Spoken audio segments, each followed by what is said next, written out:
Welcome to the Self-Publishing School podcast. This is the podcast to listen to if you're an aspiring writer or an author who wants to be more successful. On this show, you'll learn how to write and launch a book successfully, all from the top authors and people just like you who are doing it at the highest level. I'm your host, Chandler Bolt, the founder of Self-Publishing School, the author of the book called Published, and the CEO of selfpublishing.com.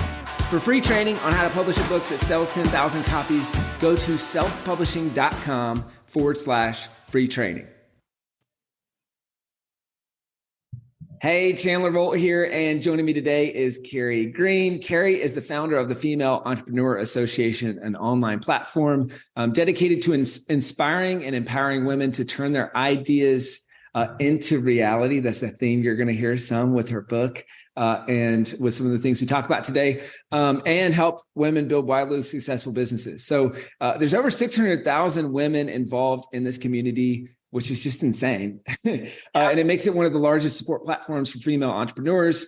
She's also the author of a book called She Means Business, Turn Your Ideas into Reality and Become a Wildly Successful Entrepreneur. Today, we're going to be talking about a lot of things. How do you turn your ideas into reality, both as an author and as an entrepreneur? How to use your book to grow your business, and much, much more. So Carrie, great to have you here. Oh, thank you so much for having me. I'm so excited to chat. Yeah. So I guess first things first, why a book? It seems like, just from my research, like you already had a successful business. Why a book? How did you see the book fitting in with the business? Well, I'd always wanted to write a book. And then in 2011, I think it was, I just started the Female Entrepreneur Association. And I just had I was in bed and I just had these words just came to me, and I had a notepad and pen by my bed, and I just got up and I started writing, and I was like, I need to write a book. And the following week I locked myself away to write this book, spent a week, and it was so bad. But I was like, I've written a book. So then I had it printed, and I had it printed as a real book. It had the cover. I remember getting it and putting a picture on Facebook of I'd written a book. I knew it was absolutely awful. And I think from that moment, I was just determined that I was going to write a book and figure it out. That was 2011. So it took me a long time to go from having the dream of writing a book to actually writing it and getting it out into the world. But it was a crazy journey. And so how was what was the trigger to where you finally, what was the tipping point? So you wrote it and you're like, hey, I want to do this. And then how'd you finally get it published? Well, so I wrote that. So that first draft was apart from the bit that I wrote when I was in bed that night, the rest of it was just utter crap. It was so bad. And I was really forcing it. It was all my logical brain, writing it. It wasn't intuitive. It wasn't soulful. It was just rubbish. And, but anyway, I really wanted to write it. And so it was always on my goal list. And I remember and I always wanted it to be published with Hay House for some reason. I think they were just a publishing house who's, I really liked their authors. And I remember in 2013, I had a magazine at the time, and the book agent for Gabrielle Bernstein had reached out and said, you should write a book. And I was like, well, actually, as it happens, I have written a book. And I sent her over a few of the chapters, and she was like, yeah, just expand on a few. But I had such a huge block around writing the book. And I was like, okay, I will, I'll write this. And so I went away, and honestly, months went by and never responded to her. I never got back in touch with her. And then I felt so embarrassed and ashamed that I hadn't taken up this amazing book agent on her offer to help me and to expand a few chapters. And I never even got back to her, never. And I was like, oh my gosh. And so it just weighed on me for a really long time. I felt stuck in my own way. I felt like an imposter. Who am I to write a book about business? I don't know everything about business. I'm no business guru. I just felt so stuck in my own way. And then I started going along to Hay House events to, I would go and see Gabrielle Bernstein. And through doing that, I had met some of the people that worked at Hay House. And then in 2015, I still hadn't written the book, but it was still a dream to write the book. And I remember that year getting an email from the commissioning editor of Hay House in the UK saying, we've been following you for the past 6 months. Would you be interested in writing a book? And I was like, bloody hell. Now, my dream publisher is coming to me asking me this. If it's the universe shaking me saying, bloody write the book. And so I was like, okay, I wanted to write this book. And so I signed the publishing deal and had the deadline to write the book and still missed the deadline and couldn't write it. So it was just like a really like crazy process in the end of I remember having to sit on the sofa. I tried all sorts. I mean, like I sat on the sofa, I imagined a beam of light coming down through my head. It was like, just channel something. And I literally made audio notes and I got them transcribed. I got people to interview me. I transcribed that. I interviewed other people for the book. I transcribed that. And I started doing all these things to help me to just tiny bit, like pull together the book. So I found it like, it was like pulling teeth, like getting this book out of me. Well, I want to talk a little bit more about what worked for you in the writing process. But before that, so the UK Hay House editor reaches out. How'd they find you? So, well, I think because I'd gone along to Hay House events and kind of put myself on the radar. So what happened was I went to see Gabrielle Bernstein speak in London and then queued up with my book and asked her to sign it. And I got to the front and I asked her if I could interview her because I'm like, there's no way in hell she's going to say no. Like, I've come with her book asking her to sign it. She is going to say like, yes, or put me in touch with someone. So there was someone from Hay House next to her and she was like, yeah, like here's my contact at Hay House, like connect and we'll set it up. So they did. And I ended up interviewing Gabrielle Bernstein, which is how I think her book agent then noticed me. And then then after that, I just said to Hay House, like, if there's anything I can do to help, if there's anyone, like, if, I can support in any way, let me know. So I kind of got on their radar by just connecting and trying to be helpful. And that was 2013. So it was then 2015. So I think it was someone else at Hay House that then had mentioned me to the commissioning editor, who then started following me and paying attention and then reached out. So that's cool. Yeah, that's cool. Crazy. I mean, I think a big lesson there for people is just putting yourself in the room. 100%. With successful authors, with agents, with decision makers, and just getting on their radar. Yeah. And now you're on their radar. Yeah, exactly. Especially because like a lot of publishing houses do. I mean, Hay House obviously have tons of things going on and tons of ways to get involved and get noticed. So, yeah. You mentioned all the different things you tried to get the book written. Was there one or two things that you feel like was the breakthrough or that finally worked well and led to some of your best writing? Yeah, I think one of the biggest things for me was realizing that I'm not writing this book as the expert. I'm writing this book sharing my experiences and the things I've learned, but there's so much more for me to learn. And that really took the pressure off me because I was trying to write this. It felt like such a huge thing in my head to write a book and that it had to be perfect. And it's like, how would you start a book? What's the first line of the book? And then every chapter, it was like, what's the first line of this chapter? How am I going to open this chapter? And this feeling, this pressure that it needed to be like amazing. And what I realized was that it was just actually me sitting down to share my story, my experiences. And I realized that I wanted to write this book as if I was writing to a best friend. And I also had kept a journal since starting my business. And so in my journal, I had like poured my heart and soul out as all the ups and downs of my journey of building a business. And so then I started to use that journey and weave that into the book. And then the other thing that really helped me was I noticed like, what do I like about other books that I have like read really quickly? And for me, I'd noticed that the books that had short chapters, I read and I was like, oh, that was only 3 pages. I'll just read another 3, or I'll just read the next chapter because it's 2 pages and I'll just read a bit more. And I would find that I would read so much more than getting a book and it being like 30 pages in a chapter and being like, oh God, I've not got time for this. So I started paying attention to what I liked and didn't like about other books. And so as I wrote my book, I just thought of every little thing I wanted to say and wrote it like I was just writing a blog post. And I put like Post-it notes all over the wall. And I had three sections of the book. And then I just thought, okay, so in this first section, what are all the little things I want to say? And I went back through all my content, all my blog posts, all the videos I've ever created and thought, okay, I want to talk about that. And I actually repurposed so much of what I'd already created.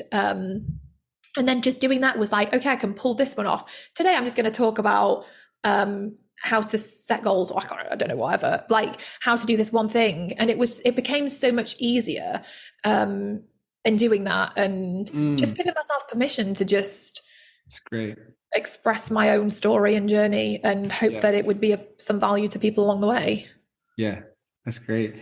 And so it sounds like play to your strengths, write to one person, reflect on what you like about in books, and do that same thing. And one of the things you mentioned, we talk about this all the time. It's so funny because I see this commonality in a lot of people. It's like, I've got this, it's like this, the 4 P's of a best-selling book. And then we talk about person, pain, promise, price. And the person is like the one person that you know that you're like, hey, this would be helpful for. And it's so funny that that was the breakthrough for you, right? Is figuring out, okay, who's this one person that I know that I'm just going to write it to them. I'm not going to try to be the expert, but I'm going to write it to them, and it's going to be interesting for them. And when I do that, a bunch of other people like that person are going to say, that's interesting. It sounds like this feels like Carrie's writing this to me. Yeah, right? I know. And it's crazy how many people read the book and then say, I feel like you're my best friend. And it's just like, crazy to think that was intentional. Like, I intended for you to feel that as you read the book, and it's powerful. That's awesome. So let's switch gears a little bit and talk about the marketing of the book, and both the marketing of the book, using the book with the business and everything. So I guess I'll just start kind of broad. Like, how did you market the book successfully? Like, it seems like it's done really, really well. Yeah. So at the beginning, I remember, I did this when it first launched, this like 3-month book plan. I mean, I had no idea what I was doing, to be fair, but I did this 3-month plan, and I staggered bonuses, because I was like, this pre-sale period, like they need to get something, because they're not just going to wait for the book. So I remember doing it so at different times they could get different bonuses for pre-ordering. So I had that whole plan, different things expiring. And then I remember Ree Tracy telling me, you want people to actually read the book, because that's how you'll make it a lasting success, if people read the book and then review the book. And so when the book launched, I actually did because the book's She Means Business, I did the She Means Business like challenge live, and it was a challenge over 4 weeks. And I broke, so at the back of the book, there's this 28-day She Means Business challenge. So I took the She Means Business challenge from the book, and then we went through it over the 4 weeks together. And then each part of the challenge related to a different page in the book. So they were constantly then dipping back in. And I also created like this website called She Means Business Beyond the Book. And it had that 28-day game plan in, and it was there. So you could like literally check off, I've done day 1, and I had little stars on some days. And on those days you could like unlock a special prize. Like it might've been a guided visualization or like a download or something. And so I tried to do as much as I could to get people to read the book and then review the book. And I feel like, in doing that, I don't know, it created the hype, but it really got people actually reading it. So, and then talking about it and then sharing it with other people, which was then really amazing. That's cool. So the pre-launch bonuses and the challenge, it sounds like, were 2 of the big things that move books. And then one thing you mentioned that's very interesting, because I feel like, I think maybe it was an interview with Phil M. Jones, maybe someone else on this podcast. He talked about similar thing, which I thought was very fascinating, which was the focus on readers, not buyers. He's like, I focus on readers, and it's a small distinction, right? But he was like, hey, I focus on getting people to read the book, not just buy the book. Obviously, they have to buy the book to read the book, but if they don't read it, they're not going to share it. So it's so interesting seeing that parallel. Yeah, I know. And I was so grateful for Reed for sharing that with me, so that I could really jump on that as soon as the book was released, and this hype of everyone taking their pictures with the book. And I created the She Means Business Facebook group, and all the people with the book could come and be together and create a community around the book, and get people sharing and talking, and most importantly, reading the book. You just passed I don't know if you knew this, you just passed 2,000 reviews. No, I didn't know that. Thanks for sharing that with me. So that's pretty fun. Anything that you did special, or anything that you've seen work that's helped get reviews? I remember Reed telling me again, he was like, if you can get 1,000 really good reviews on Amazon, your book will never stop selling. And I was like, I'm on it. And I remember initially when the book came out, doing a lot of push around getting the first like set of reviews. I think we did some. What did we do? I can't remember now how we did it, but we emailed out, we did a bunch of stuff to try and get people to leave reviews. I can't remember what stuff we did. But I did a lot of push around that to try and get people to go like, share your thoughts, tell us what you think. I think that part of the challenge of the group maybe, or just an email out. Yeah, like, yes, exactly. Just using that community that we'd built up around the book to go and get people to leave as much. And then I think after that initial push, I've never pushed it again since, but I think it's just over time, just probably like Reed says, if it's got good reviews, then it just keeps ticking along. So yeah, that's cool. Hey, Chandler Bolt here. I hope you're loving this episode so far. It's time to go from inspiration to implementation. All right. So if you've learned something, we want to help you implement what you've learned with your book. So what I want you to do right now is go to selfpublishing.com/schedule, book a publishing consultation with one of the experts on my team. We'll talk about your goals for your book, your dreams, your challenges, your next steps, and we'll start putting together a plan. All right, so go to selfpublishing.com/schedule, book a call with the team. Let's see how we can help with your book. It's time to implement. Two things that we've seen work well that might be helpful for you. One is having a link, just a short link, super simple. Like for my book, it's publishedbook.com/review. So it could be whatever your book URL is /review. And it's an easy place to mention it. If someone says, hey, I love your book, say, hey, can you just copy and paste that here? Something like a lot of our authors have success with that. And then the other thing that we do is we call it the review sweeper. It's just an automated email sequence that starts 21 days after they opt into anything related to the book that says, hey, how are you liking the book? Would you mind leaving a review? And so that's just like kind of one thing we've seen a lot of our authors do that just keeps the reviews coming in from people who read the book. So might be helpful. Yes, I will do that. So you did I want to talk about the association in a sec, but couldn't help but notice you got a TEDx talk with over 8 million views. Yeah. How in the heck did you do that? That's awesome. I know, my God, I was so terrified for that TEDx. It was like 1,000, I think there was like, I can't remember, it was like 800 to 1,000 people in the room. It was so big, everyone on these big round tables. And I was so petrified. And I'd found that before I'd like done a few little talks before that, my mouth would always get really, really dry, and to the point where I could barely speak. And I was so nervous about it happening. And I remember practicing for that TEDx talk, because when they asked me, it was on my vision board to do a TEDx talk. And literally like a month later, I got this email through saying, we're doing TEDx Manchester. Would you be interested in speaking? And I was like every part of me wanting to like say no, but then there was this little thing that said, you better say yes. And so I said yes. And then I remember practicing one day in the car, and I was eating these sweets. And then I realized that as I was eating these sweets, that my mouth was like I was spitting everywhere. And I was like, maybe I could put one of these sweets in my mouth to do this TEDx talk. So I went on that stage with a little gummy bear down in my mouth. But it was such an incredible experience. And, the biggest thing from it was after we did it and it went on YouTube, they sent it to me, and it was called something really terrible, like I don't even know, like learn, do something or other, really, really just boring. And I was like, please, can we change this title?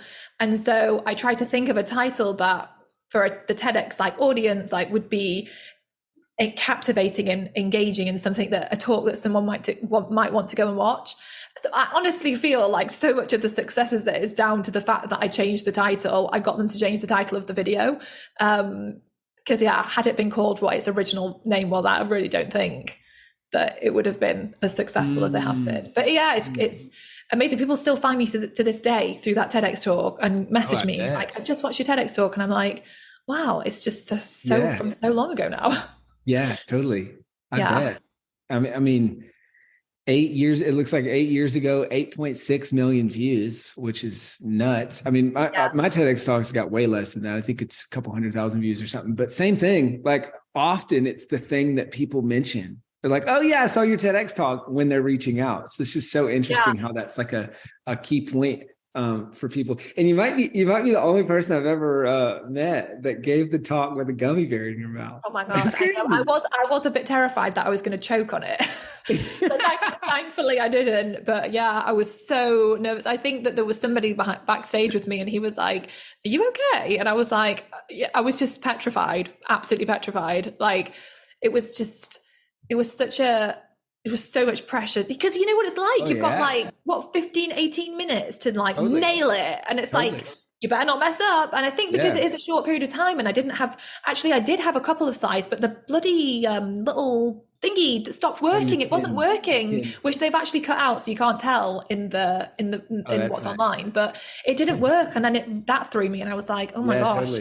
Totally. So yeah, but it was such a great experience. And it's led to amazing things. I don't know if you can relate to this, but I feel like every other talk that I do, I have, basic slides and bullet points, but I like to have bullets, but then freedom around that, which for the, mine was 12 minutes.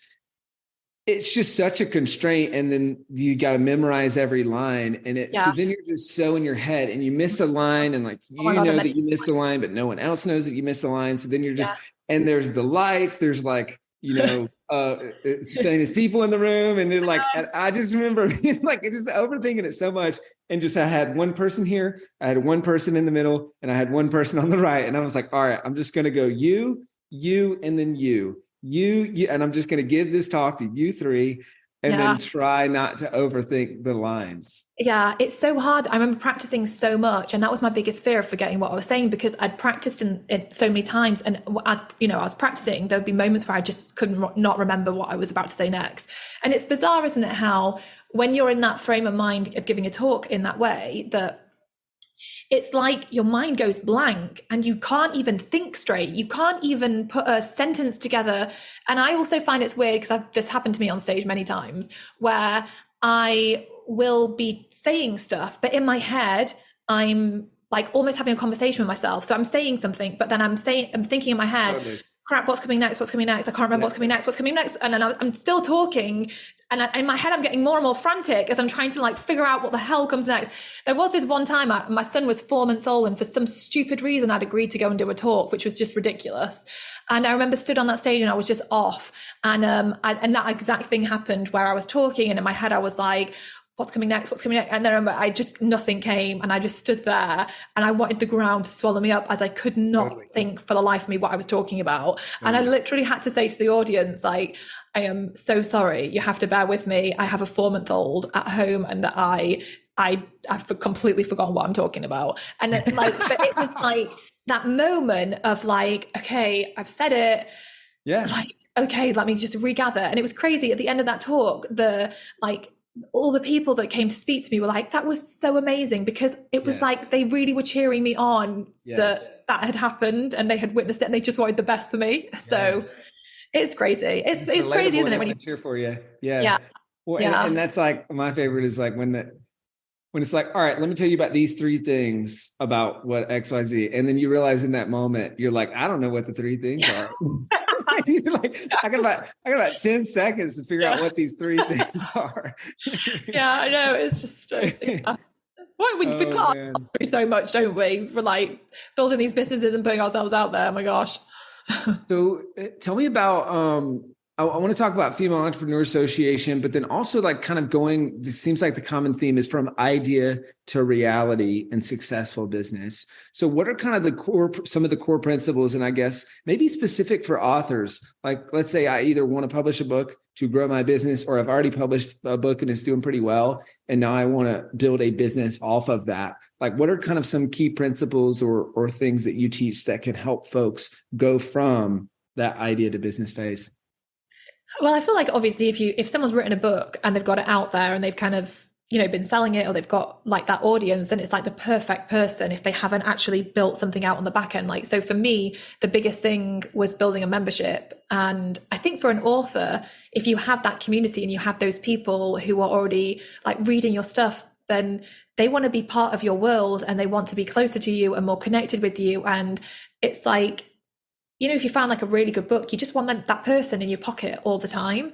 And so having a membership is like a really powerful asset that you could build out, and just to like extend the community. I always think of a membership like those are your biggest raving fans. Those are the people that are there and just, that you can serve in the most amazing way.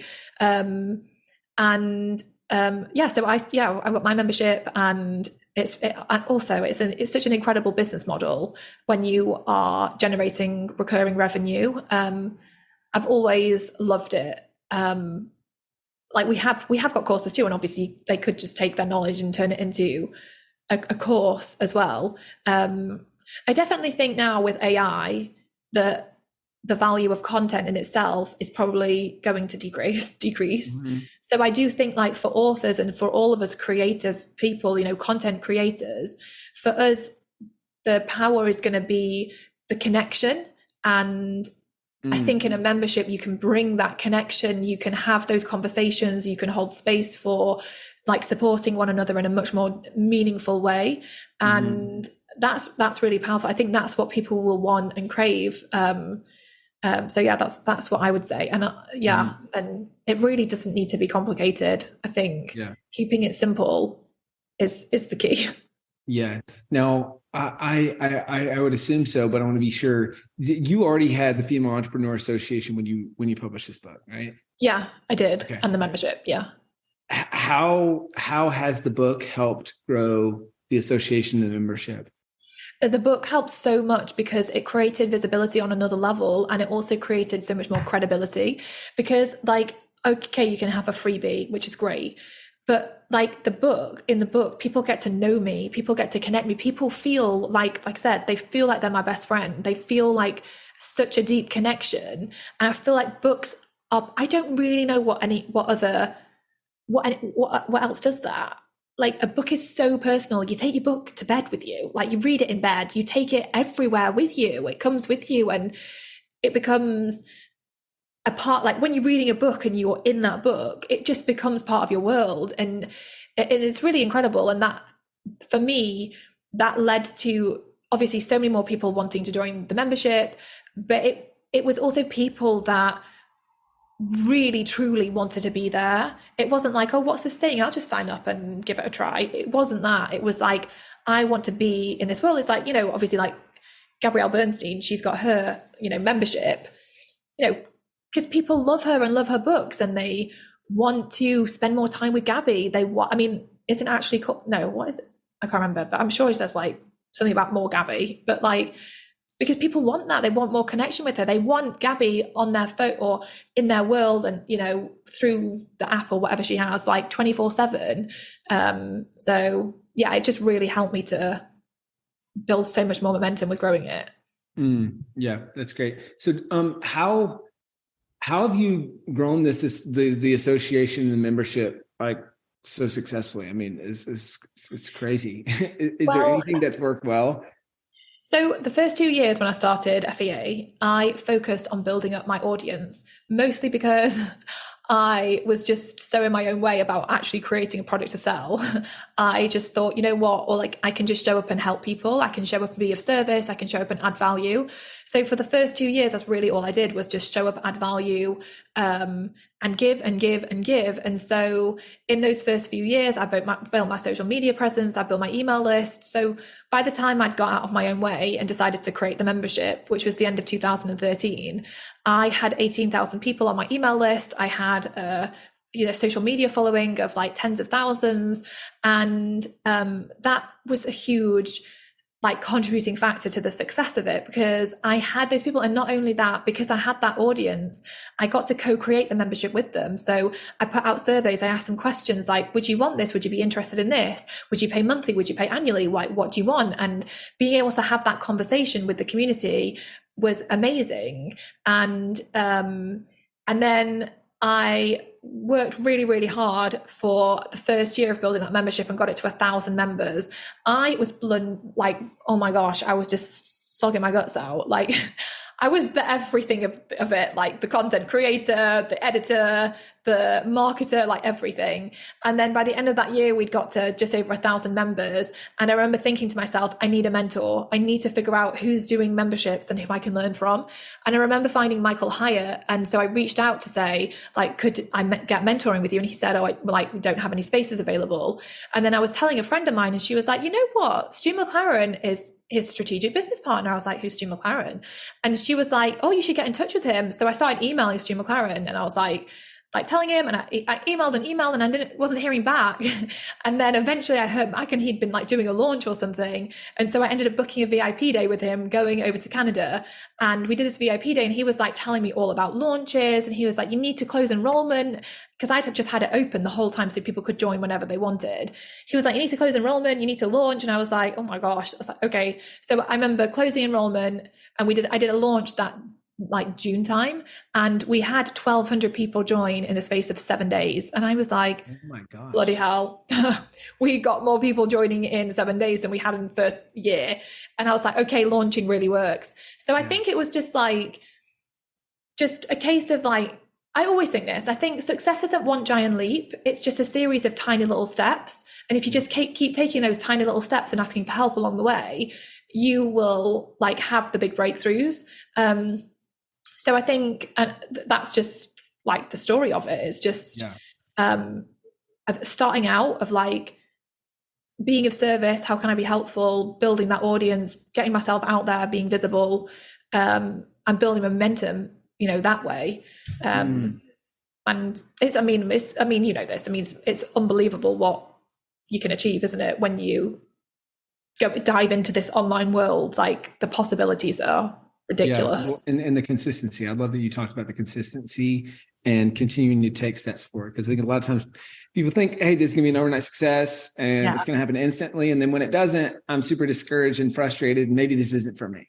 Yeah. Right. And so just that consistency of showing up, adding value and taking the next steps, and then learning from someone who, not how, right? Learning from someone who's been where you want to be. Yeah. That seems like that was a big kind of jumping off point.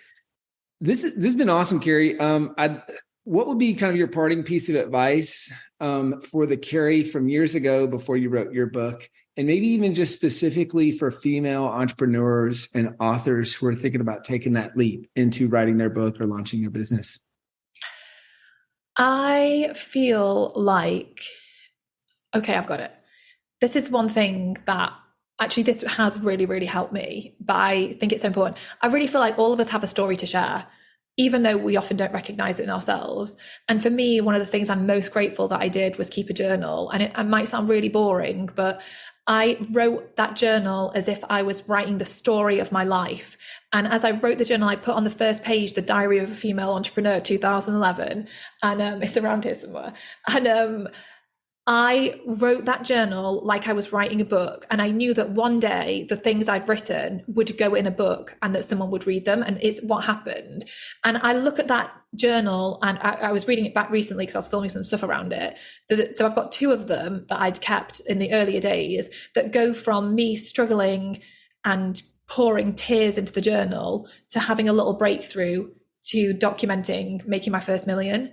And it's incredible. And I think if everyone opens themselves up to go on this journey of possibilities and opportunities and like, what could be possible for me if I just go for it? And then deciding I'm going to write my story, I'm going to document this, knowing that one day someone is going to read that, they're going to read your words and they're going to feel so inspired by it. I think it's a really powerful thing to do.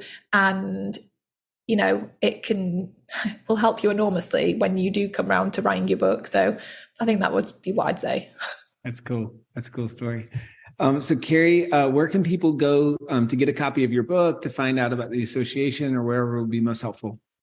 The book is on Amazon or wherever, in bookstores. And I'm on Instagram at I am Carrie Green, and all the other info is over on the website, femaleentrepreneurassociation.com. Awesome. Carrie, this is so great. Thank you so much. Thank you so much. Thank you so much for watching or listening to this episode of the Self-Publishing School podcast. I know there's so many places that you can be spending your time. There's other podcasts that you could be listening to, YouTube channels that you could be watching. So thank you so much. It means the world.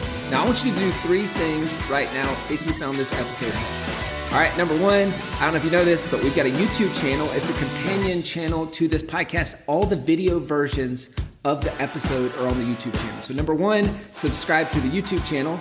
Number 2, if you're listening to this podcast wherever, whether this is Spotify, Apple Podcasts. Number 2, I want you to subscribe to this podcast right now so you don't miss a future episode. And then number 3, this is probably the most important, leave a review on the podcast. All right, reviews are super important and help this podcast get discovered by other people. So number 3, leave a review on the podcast. Thank you so much. I'll see you in the next episode. If you're on the fence about scheduling a publishing consultation call with my team, maybe you're not quite ready for that, I've got some free training that I think will be really helpful for you. All right, all you have to do is go to register to sign up. Go to selfpublishing.com/free training. When you do, you're also going to get a free digital copy of my new book, Published. And on that training, you're going to learn the next steps of how to implement with your book. So how to write, how to publish, how to launch successfully. So go to register right now at selfpublishing.com/free training. I'll see you there.